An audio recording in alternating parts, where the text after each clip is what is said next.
और क्या चाहते थे आप हमसे? तो सर मेरी ये साहब हम वो नहीं है कि जब तक बच्चा दहाड़े मार मार कर नहीं रोएगा हम दूध नहीं पिलाएंगे। हम वो इंसान नहीं है। हम वो इंसान हैं जिसने वकालत के दौरान हर पक्षकार के आंखों में भी आंसू देखे थे कि साहब डिले हो रहा है, और उसके लिए आपको कभी भी बोलने की जरूरत नहीं है कि सर डिले हो रहा है। हमें सब पता था। और जैसे ही मेरे को मौका मिला, I day one I adopted a new strategy कि साहब मैं अब डेट फिक्स करता चला जाता हूँ। और 5 केसेस हमने मोशन में से उठाए, और 3 केसेस कहा कि अगर टाइम बचेगा तो हियरिंग में से भी उठाएंगे, क्योंकि हियरिंग का जो टॉप पे जो लगा हुआ 2003 का लगा हुआ। अब 19 साल के बाद भी हम नहीं सुन रहे हैं।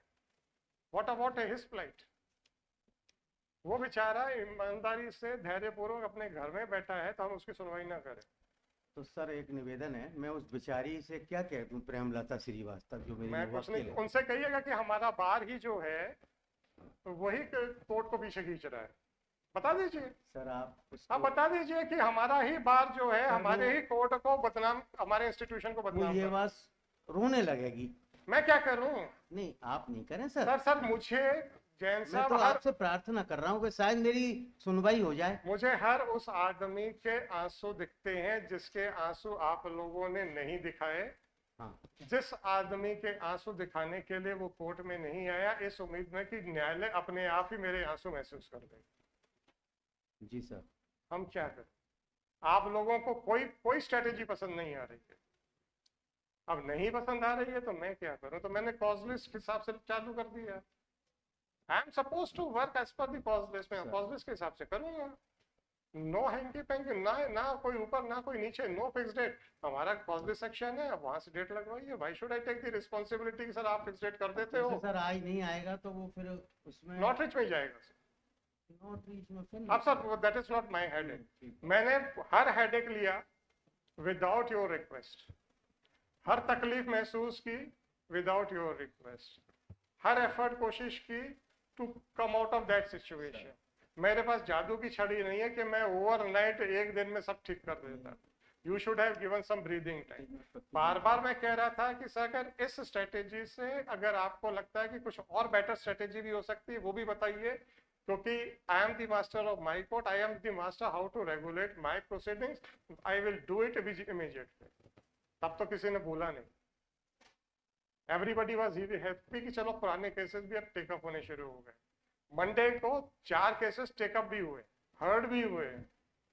उसके बाद भी सर कीड़ा काटता है तो काटने दीजिए, मुझे क्या पड़ गया। ठीक बात। आप पढ़िएगा मंगलवार का पेपर। पढ़ के क्या होगा साहब, कुछ उसका नतीजा निकले सर ना। आपको आपको इस इंस्टीट्यूशन की मेहनत करने के बावजूद भी इस तरीके की बातें सुनने पे जो तकलीफ होती है शायद महसूस हो जाए। अच्छा। आपको पक्षकार के आंसू देखे, इस इंस्टीट्यूशन के भी देखने जरूरी है। महोदय के आंसू काय को होंगे साहब, जैन साहब, हम ही रोएंगे। जैन साहब प्लीज, मैंने इंस्टीट्यूशन शब्द का इस्तेमाल किया। सभी लोग आ गए और इंस्टीट्यूशन में आप भी हैं, शामिल है। हम भी हैं। ये जो कहते हैं ना कि 2 व्हील्स ऑफ अ चैरियट, ये स्लोगन नहीं है सर।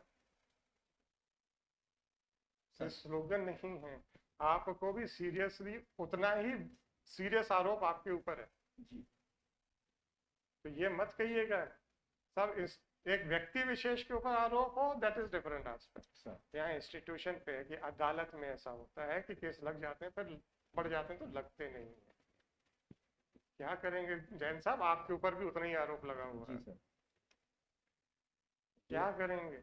आपके बार को संतुष्टि नहीं हो रही है, काम अगर हो रहा है तो संतुष्टि नहीं हो रही है। अब सब दुखी आत्मा ही बैठी है तो मैं क्या करूं? फिर तो मुझे क्लॉज लिस्ट के हिसाब से चलना है।